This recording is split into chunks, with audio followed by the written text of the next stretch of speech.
o pai é Manuel Goreiro. Goreiro é, evidentemente, sí, e o pai ten unha loxa, non sei que, e de alguma forma representa esa figura do emigrante galego na Argentina. E como é? É unha persoa un bocado mesquiña, moi forretas, moi traballador, esforzado, que obriga o fillo a traballar, non? Unha de fome. É iso, uña de fome, etc. Non? Hai todo un discurso acerca de unha comunidade que, en parte, polo que eu teño visto, é similar ao discurso que se construiu sobre todo nos séculos XVIII e XIX en Portugal acerca da colonia galega, principalmente de Lisboa, onde a comunidade tiña unha expresión, digamos, cuantitativa moito grande. No conxunto era a primeira minoría estranxeira en Lisboa durante moito tempo. Ora, iso eu penso que mudou. Eu perguntolle aos meus alumnos, si os alumnos que son, como sabemos, os alumnos da Universidade do Miño son preferentemente de Braga, Guimarães, Barcelos, Famalicão, etc. Pergunto-lles se coñecen expresións como traballar como un galego, ou abaixo de 50 galegos non facen un homen, pariu a galega, barro galego, unha serie de expresións que existen no portugués, e en geral non coñecen. En geral non coñecen, non asocian galego. É ese. Entón, que a dona Herminia que antes falábamos, sí, asociaba galego a ese tipo de persoas vinculadas a unha colectividade, a un colectivo pois marginal ou marginalizado, con algúns problemas, mas a xente nova en Portugal, polo menos o que eu constato aquí, e julgo que debe ser un pouco en todo o país. No país, en geral. Non se asocia, as camadas máis jovens non asocian, iso quer dicer que esta imaxe negativa acerca dos galegos perdeu forza de alguma forma, perdeu vitalidade no imaginario colectivo portugués. Até porque o fenómeno migratorio a Lisboa decaiu drásticamente a partir, grosso modo, de 1950, porque tamén houve outros destinos migratorios, nomeadamente Brasil, depois Europa, que foron os que absorberon. Sí. Por outro lado, acontece que, a meu ver, há un facto que muda moito as relacións tamén intrapeninsulares e os discursos acerca dos outros dentro da península, que é a entrada dos dois estados na Unión Europea en 86. Non? A partir de aí, a entrada dos dois estados na Unión Europea, de alguma forma, significa a mudanza das formas de se relacionaren os dois estados. A nivel económico, o cual é unha evidencia, a empresas españolas cá, portuguesas lá, as relacións, as fronteiras pasan a ser moito porosas, a fronteira a máis porosa de toda a raya luso española é a Valença-Tui, é dicir, a que ten máis tránsito viario, mas tamén, digamos, há un mercado de bens simbólicos, de ideas, que comeza a funcionar e as relacións pasan a ser outras. Dito isto, eu tamén pergunto aos meus alumnos se coñecen o ditado de España nen bon vento nen bon casamento, que é bastante... séculos en Portugal. É moito coñecido e tal, e moitos dos meus alumnos máis jovens non coñecen. Non coñecen. Decir, tamén ese discurso, digamos, dunha certa distancia para con o mundo español está a perder forza e comezan a surxir, en contrapartida, outros discursos que falan máis de proximidade e tal. Para o caso galego-portugués, há tamén outro fenómeno que está relacionado con isto, con o ámbito europeo, que é a chamada Eurorregión, que é un espazo novo, non existía, un espazo que ten unha dimensión económica, administrativa, en certo sentido política, de relación, etc., mas tamén se nutre dun discurso cultural, da idea de que galegos e miñotos ou galegos e norteños, ainda que norteños somos nós, os galegos, partillan cualquier coisa, teñen un sustrato cultural común. Iso faz con que, hoxe en día, no norte de Portugal, a Galiza sexa algo relativamente presente. Quen lê un jornal, quen lê noticias, quen lê os programas culturais das cidades e vilas do norte de Portugal pode ver que é bastante frecuente haber referencias ou elementos vinculados a Galiza. Ora, por outro lado, isto tamén significa que do Douro para baixo a Galiza está menos visível. As relacións son probablemente menos intensas do que acontece a norte do Douro. Mas, por exemplo, estava falando essa questão, o eixo atlântico, realidades como esta, por exemplo, aquela questão do convergências, o que irá acontecer por estes dias também, o Castro Galaico, aqui também na cidade de Braga, mas isso já são edições que já recorrentes, em contínuo. A pergunta, por quem está envolvido, conhece a realidade, de que maneira e modo é que a sociedade, dando por adquirido aquilo, ou aceitando aquilo que acabou por formular há momentos, a sociedade de alguma forma também manifesta esse conhecimento, esse gosto, esse empenhamento, esse envolvimento, aparecem, ou continua a ser um conhecimento, por muito que as autoridades façam, os organizadores façam. Eu sei que um concerto, por exemplo, Amâncio Prada, provavelmente esgota o Teatro Circo, ou um espaço cultural da cidade, um outro, mas isso é o reflexo e o resultado de, vamos lá, a própria sociedade em si, dessa consciência entre Portugal e a Galiza, ou entre o Norte, portanto, o Douro como fronteira e a Galiza. Há toda uma vontade alegre de conviver e de partilhar esse tipo de humus comum. Boa questão, António. Uma questão para a qual eu não tenho uma resposta certa. Posso ter alguma impressão, mas é uma resposta complexa. Eu atrevo-me a dizer que essa relación, ese sentimento de Portugal ou do norte de Portugal a respeito da Galiza é menos explícito e máis implícito, probablemente, non? E depois está a questão dos estados, non? A questão da fronteira dos estados, non?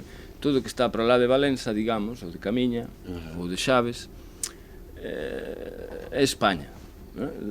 Visto do ponto de vista do imaginario político portugués, o cual non é mentira, é o Estado español, non? Entón, iso é o que o profesor Villares chama dos muros simbólicos, non? E iso está aí, non? Por outro lado, eu tamén penso neste ámbito do implícito e non do explícito que en xeral do norte há unha certa afluencia e as persoas van moito a Galiza e os da Galiza ven. Eu criei-me, eu sou de Rondela, Rondela está a 30 km de Valença pela estrada nacional e para mí era algo moito habitual vir a Portugal, é dicir, unha vez ao mes probablemente íamos comer a Valença ou era algo perfeitamente habitual. Mesmo com fronteira?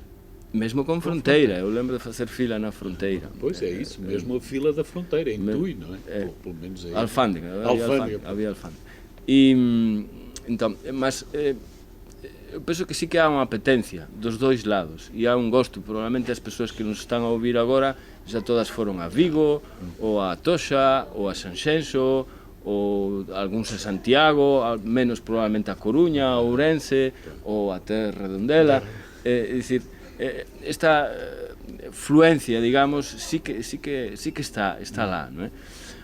Ora, há un discurso político ou unha elaboración política ou ideolóxica sobre iso? Probablemente moito menos, e se houber será nese ámbito máis do implícito, mas non do explícito. Pois, mas aquilo que disse do professor Ramon Milhares, os tais muros simbólicos, e apesar da boa vontade e do gosto, o empenhamento que ele tem como teórico e como estudioso e analisar essas questões, o que é facto é que com mais simbologia ou menos simbologia, quem assiste às conversas ou às sessões culturais ou a um encontro onde o professor Ramon Milhares discorre sobre Coimbra, o Porto, o norte de Portugal, a Galiza, o famoso arcebispo galego de Santiago e todas essas questões, a sensação que se tem é que,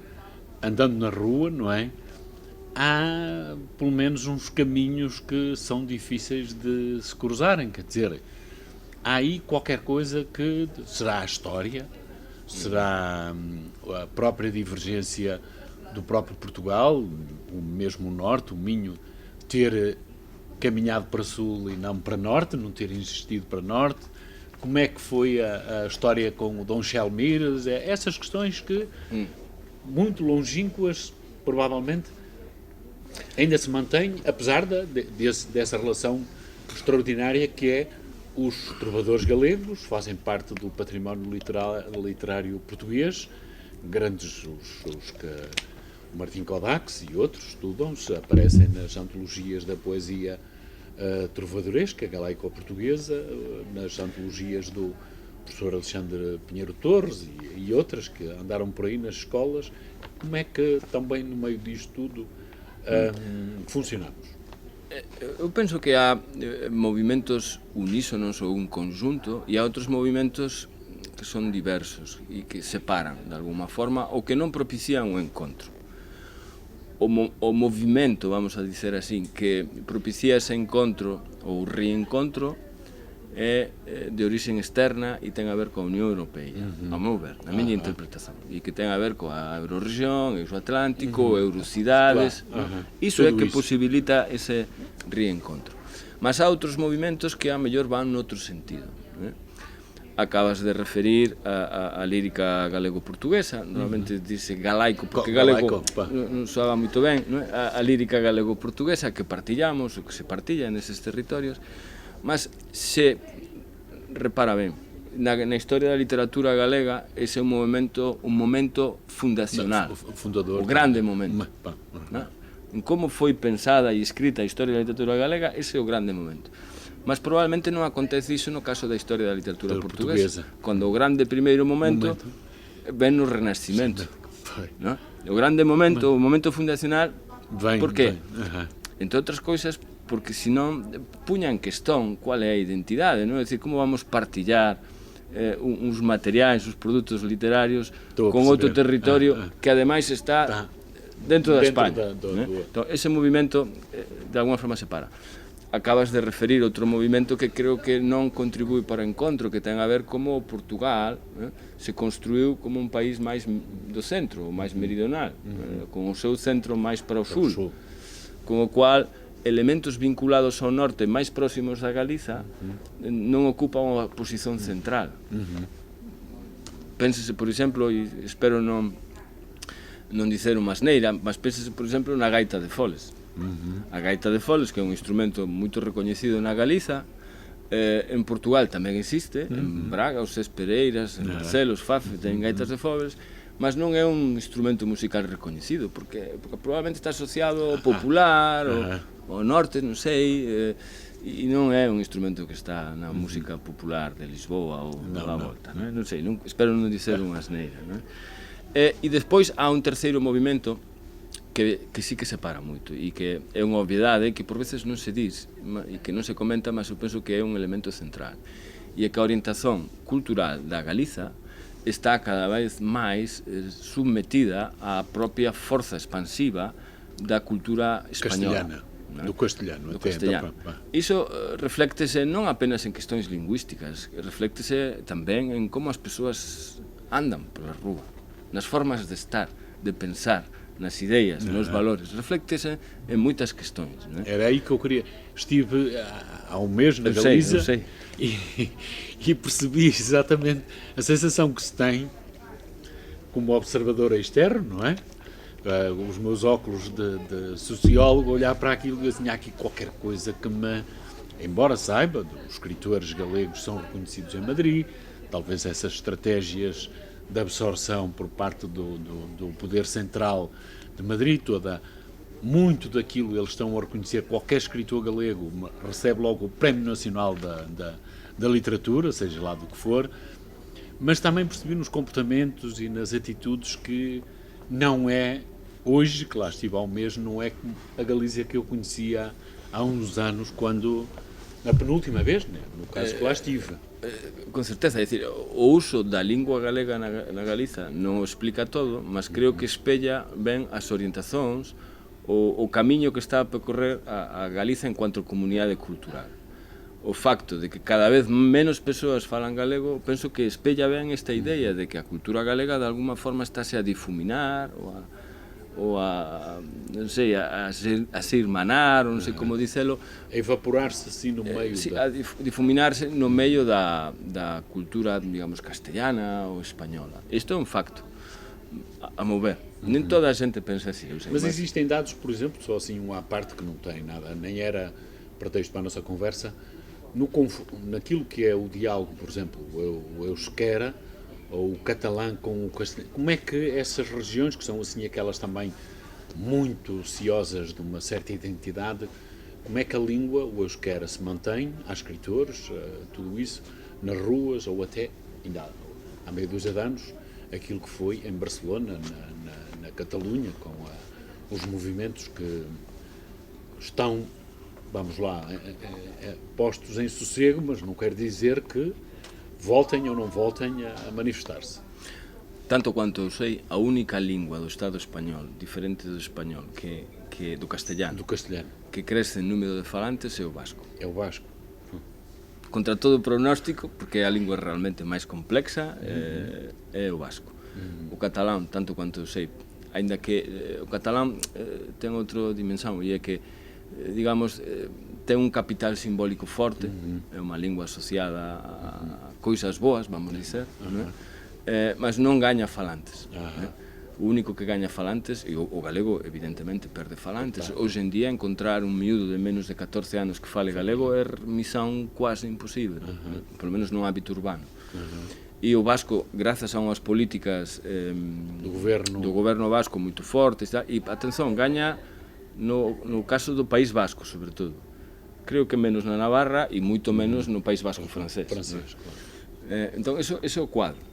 O quadro en que, en xeral, o castellano ten unha potencia, unha capacidade de se expandir moito forte en detrimento das outras linguas, exceptuando o caso vasco.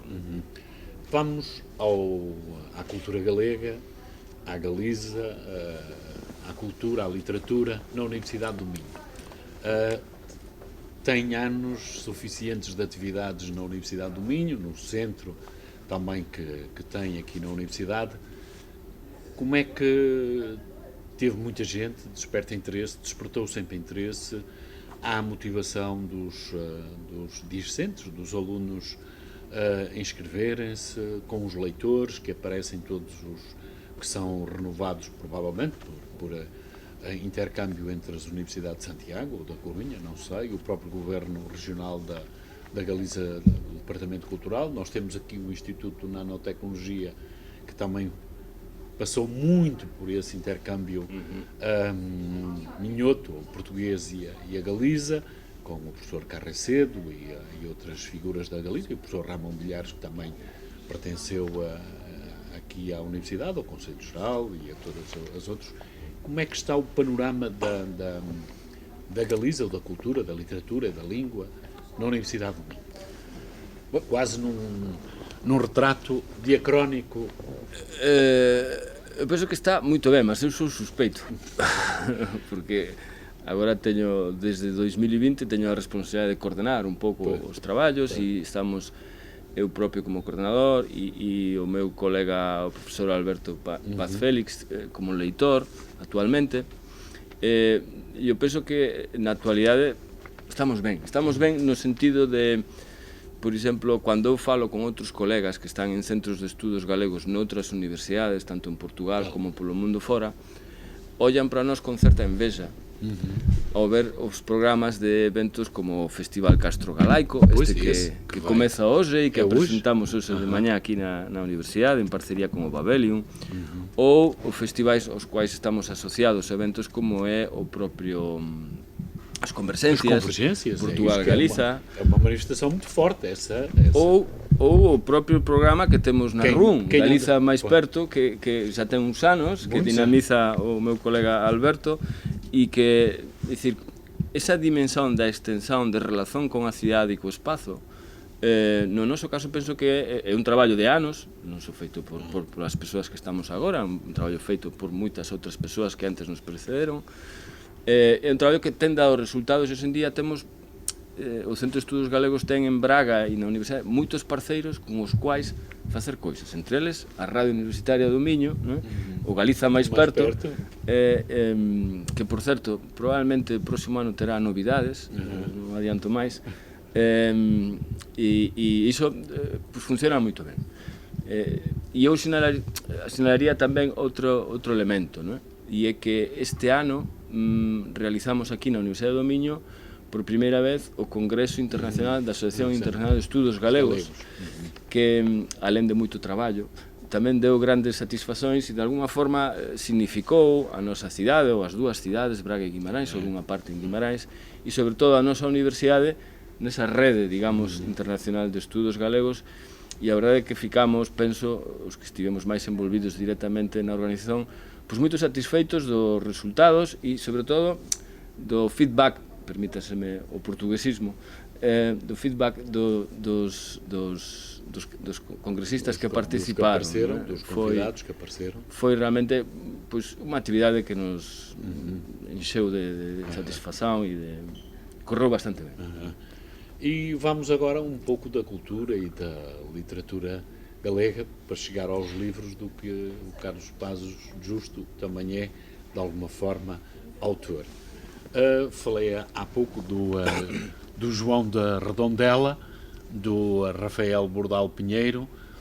No fundo, quando o Bordal Pinheiro faz aquele desenho, porque era um humorista, era um homem satirista que teve jornais, aquilo que era a banda desenhada inicial, à maneira do início da transição do século XIX para o século XX, e princípio do século XX, era o estereótipo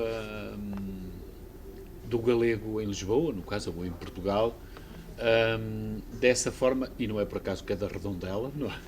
Portanto, como é que se sente um natural, 100 anos após, no tempo, olhar para esse desenho, para esse cartoon humorístico ou satírico, se quisermos, por parte de um dos nomes importantes daquilo que era o captar as sensibilidades populares, aquilo que andava nas tabernas e nas ruas assim mais ou menos manhosas de Lisboa e não só.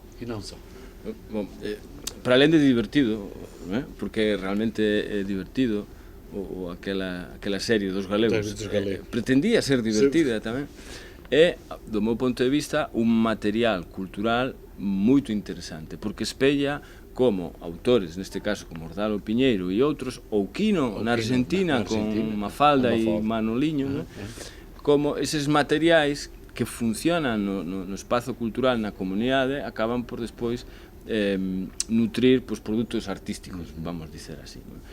Eu teñome valido servido dese tipo de materiais para daí inferir quais son os discursos, é dicir, eses materiais poden nos indicar quais son os discursos imagolóxicos ou discursos sobre as outras comunidades que funcionan efectivamente nos territorios. Por que? Porque nós non podemos preguntarlle ás persoas do século XIX de Lisboa o que pensaban acerca dos galegos, mas os materiais que esas persoas produciron, materiais sobre todo artísticos, literarios, etc., sí que teñen notas, teñen marcas de quais eran estas formas de pensar. E Xoán de Redondela, máis outros, son Camilo Castelo Branco, ten tamén moitos materiais acerca deste assunto. E por falar em Camilo, penso eu que talvez tenha sido muito esquecido quando foi a tragédia no Douro, com a Dona Antónia, muitos galegos acabaram por morrer, também por as condições sanitárias, o esforço, o trabalho e o esquecimento também, a história encarregou-se de, isto a propósito do Camilo, quer dizer, mais ou menos dessa época, vieram dezenas, centenas de galegos trabalhar para o Douro, miles, ou isso, os socalcos e tudo aquilo, e hoje quase que no património cultural e na análise imagiológica portuguesa, neste caso portuguesa, pouco é referido o papel dos galegos, ou até pode ser... Sim, mas acho que está a mudar. Acho que está a mudar e comezan a surgir algúns traballos que están, de alguna forma, a deitar luz sobre ese período de construción dos socalcos, de toda a área de tal. que foi non só, mas basicamente con mão de obra oriunda da Galiza. Da Galiza. Eu digo tragédias porque as pessoas têm ideia como são os socalcos do Douro e, à época, fazer aquilo À mão. Correu mal para muita gente. Sim. Mas que conste que, tanto quanto sei, aquilo funcionaba numas lógicas pendulares, é dicir, normalmente as persoas iam, botaban unha temporada facendo aquele traballo e depois voltaban. Tamén o mesmo acontecía con os que, en geral, as prácticas gerais, con os que ian a Lisboa, con os que migraban do sul, normalmente da Galiza, e é curioso porque estou agora envolvido nun proxecto con colegas da Universidade de Santiago, da Facultade de Historia, e os dados apontan a que os inmigrantes galegos en Lisboa, con destino en Lisboa, eran sobre todo naturais do bispado de Tui, o que actualmente é Tui Vigo, mas na altura era só, que é un territorio determinado. Mas também há galegos importantes, também houve galegos que, de alguma forma... Começando por nós. Nem bem. Mas o Carlos estudou o papel de uma figura que muitas vezes, e foi um poeta interessante, o Alfredo Guisado, que era filho ou neto de galegos, não é? E conta-se, nestas coisas do Gaspar Simões, há sempre que dar alguma distância, porque às vezes é mito, é ficção do próprio Gaspar Simões, que os pais tinham um restaurante em Lisboa, do Alfredo Guisado, onde eles frequentavam ou não, mas os pais disseram ao meu filho, ganha juízo que a poesia não dá, e tornou-se um advogado, um republicano, um oposicionista à ditadura, mas foi sempre uma figura com muito prestígio, embora reduzido ao núcleo de Lisboa, mas teve, vamos lá, o reconhecimento público, para além de literário e poeta. Como é que está o Alfredo Guisado na Galiza, por exemplo, que era aqui que eu queria chegar, o reconhecimento ou não? Deixemos de lado as origens galegas de Fernando Pessoa, que não é para aqui, mas o caso do Alfredo Guisado. Do Fernando Pessoa ou do próprio Camões? O Camões. Bom, sim, Alfredo Guisado é uma figura do panorama literário, e non só portugués, muito interessante para falar especificamente da trajetória e da evolução da comunidade galega de Lisboa. Por quê? Eu sempre conto o mesmo dado. Un colega da Universidade de Santiago, González Lopo, encontrou unha ficha dun hospital de Lisboa, dun paciente do ano 1745, dun tal Francisco Guisado, que puña mozo de corda, ¿sí? Oriundo de Santa María de Pías, que é o mesmo lugar que a familia de Guisado. Moito probablemente Alfredo Guisado, que faleceu en 1975. Viu o 25 de Abril. E viu o 25 de Abril. Era descendente de aquel Francisco Guisado, quer dizer, aquel Francisco Guisado já ia a Lisboa, já migrava en meados do século XVIII. Então, digamos, há un percurso, não é, familiar que afetou a moitas outras familias. Aquel mozo de corda que andaba polas rúas de Lisboa ofrecendo os seus servizos para levar coisas, digamos, esa figura evoluiu, e en fins do século XIX já había unha certa elite entre a colonia galega de Lisboa, que eran os chamados lisboanos, é unha palabra que se utilizaba nas terras de origen, os lisboanos. E esta elite comeza a ter necesidade de ter outros capitais para além do dinheiro, pois capitais sociais, capitais culturais, principalmente cultural. Então, esta xeración de fins do século XIX e principios do XX que envía os seus fillos á universidade. Por exemplo, Alfredo Guisado é o primeiro de toda unha xeración, probablemente que se remonta ao século XVIII, que vai á universidade e acaba por formarse en Direito en Lisboa en 1920, 21, e despois vai enveredar por unha carreira política e vai ser deputado á Asamblea da República até o golpe de Estado de 1926. É dicir, é un fenómeno curioso que, atención, que aconteceu con outras comunidades e en outras latitudes, e non é un fenómeno moito diferente, por exemplo, do que aconteceu coa emigración do norte de Portugal a França, en que persoas que foron para lá, como os galegos, con unha man á frente e outra atrás, agora os seus fillos tiraron cursos. Son médicos, son... É dicir, son procesos Ora, o que me interesa aquí, neste caso, é como o que a mí me parece particularmente relevante é como estes grupos sociais que teñen certo suceso económico, empresarial, precisan outro tipo de capitais e como manteñen os vínculos con as terras de orixe. Na familia Guisado, há un membro da familia Guisado actual, que eu coñezo, sou amigo dele, Francisco, aliás, que até há pouco tempo era presidente da comunidade de Montes de Pías. É dicir, ainda se mantén eses vínculos, non é? Son fenómenos do ponto de vista cultural, etc., ben interesantes. A mí interesoume sobre todo esa dimensão, non? A lealdade con as orixes, o papel das orixes. A pesar desas orixes, non teren non seren un bon cartón de visita. Da apresentação. Non é? A pesar disso, foi um processo bem interessante. Ao contrário, por exemplo, há quem fale também num galego, descendente de galegos, o Manuel Bulhosa, que também um homem de capital e de capitais e que também se ingrou em Portugal fazendo uma fortuna de respeito no país e de alguma forma também, se calhar, ou provavelmente os seus ancestrais também chegaram a Lisboa com uma mão à frente e outra atrás, não é? No, é que o caso de Manuel Bulhosa é curioso, porque a súa fortuna ven depois. Ele non nasceu nunha familia. De facto, ele criouse e ele tiña, polo menos, en algúns textos que haso dele e tal, ele tiña un vínculo moito forte con Galiza porque ele criouse nunha aldeia. Os seus pais mandaron para a aldeia, Caritel, aliás, e a familia dele vendía petróleo polas rúas, petrolino, non sei como se chamaba.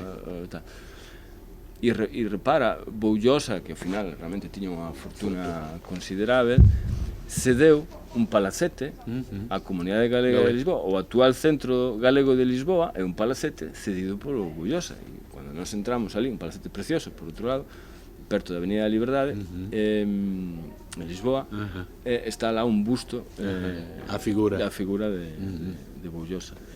É un destes exemplos, dese vínculo que permanece. Estamos a chegar ao final da nossa conversa. Dois temas. Por um lado, enquadrando também, já anteriormente falámos assim, o futuro daquilo que é a língua, a cultura, a literatura da Galiza na Universidade do Minho até, e na própria Galiza, como é que falámos há pouco, os autores galegos estão de origem galega, não é? Estão a ser reconhecidos, independentemente de escreverem em galego ou não, são traduzidos depois para castelhano.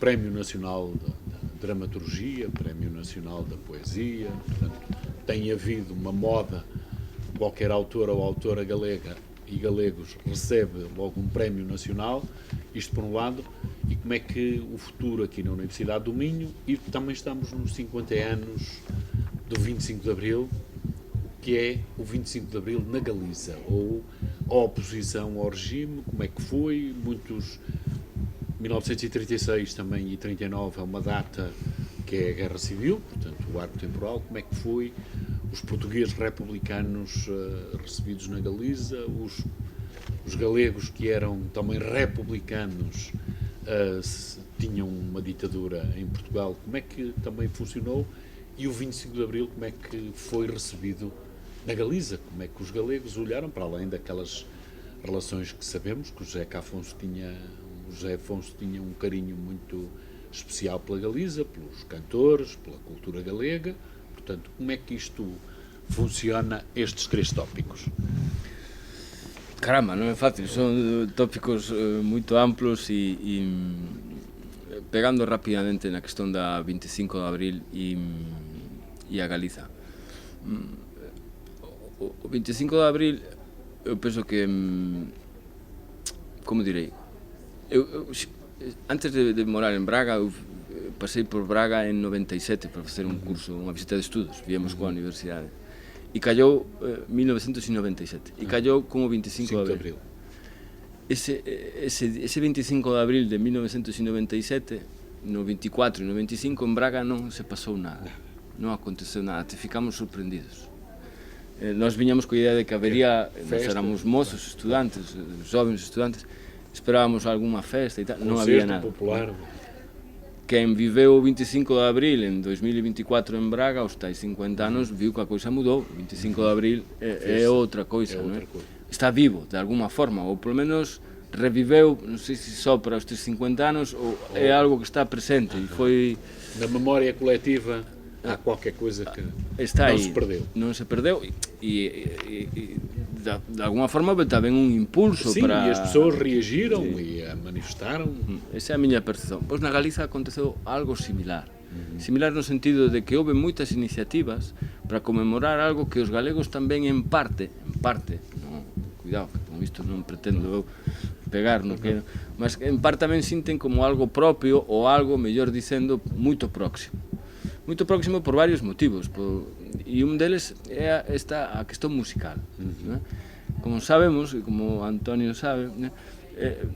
Desde fins dos anos 60 e inicios dos 70 houve aí un diálogo moito intenso entre cantores, sobre todo homens na altura, cantores da Galiza e de Portugal, probablemente dois nomes que se destacan, que é Benedito Vilar e José Afonso, e crean unha serie de enerxías, unha serie de relacións, unha serie de diálogos que de alguna forma propician este interese e esta admiración, non é? Pola última revolución romántica do Occidente, non é? Então, o 25 de abril é algo moitos, como saben, na Galiza tamén é reivindicado aquilo, o facto de o Grándola ser cantado por primeira vez na Galiza, en 72, salvo erro, en Santiago. Depois há unha disputa local ou regional lá, se foi en Santiago ou foi en Ourense, mas pronto, parece todo indica que foi en Santiago. E son elementos, para além da questão do Grándola e da música, que son cousas máis ou menos episódicas, mas há, digamos, a Galiza ou certos grupos, ou grupos importantes da Galiza senten o 25 de abril como algo próximo.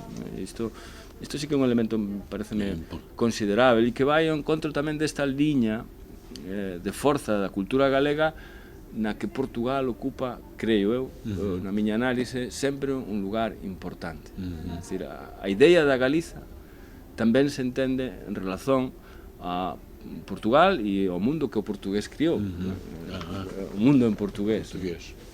E o futuro disto dos estudos galegos, a cultura galega aqui na Universidade, e também como é que é na atualidade vivido na região. Nós todos os dias ou todas as semanas somos confrontados com iniciativas, quer de âmbito político, quer de económico. A questão do TGV tem de ir de Braga, do Porto a Vigo ou a Galiza.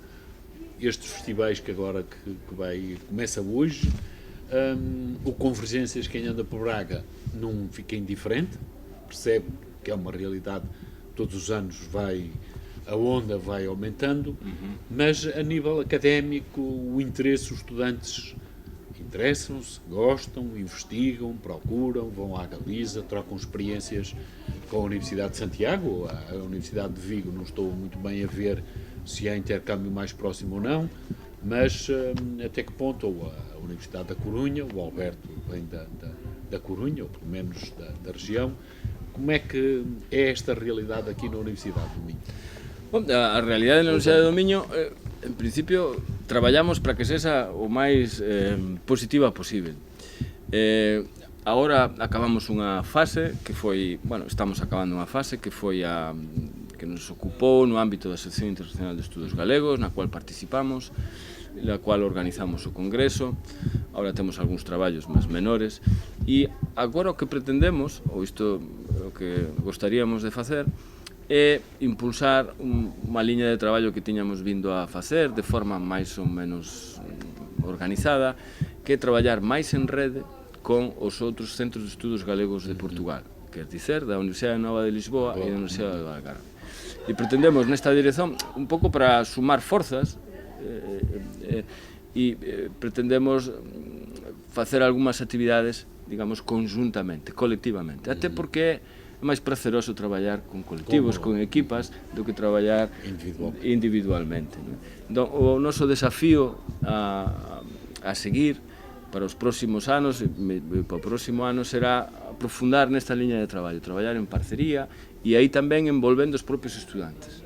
vamos ver, entre unhas posibilidades que estamos a cogitar, será a posibilidade de facermos unha visita de estudos a Galiza con estudantes das 3 universidades. Este será un pouco o noso desafío, ao cual dedicaremos os nosos esforzos próximo ano e os seguintes, a aprofundar nesa dimensión de tal.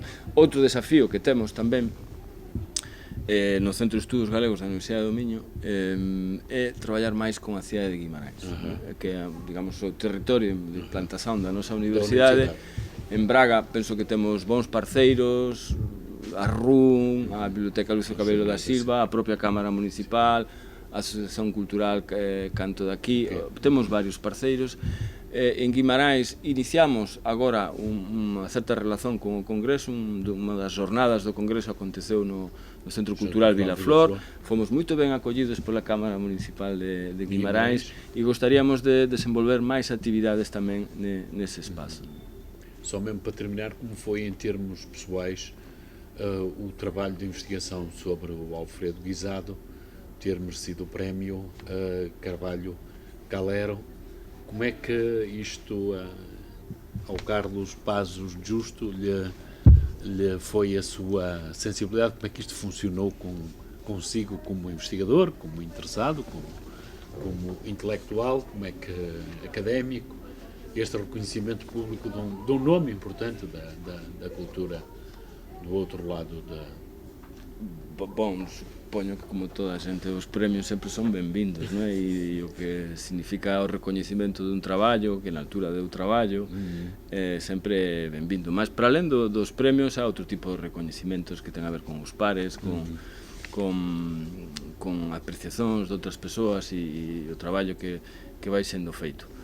Mas, evidentemente, os premios sempre son... Non vou dizer que non, os premios sempre son benvindos.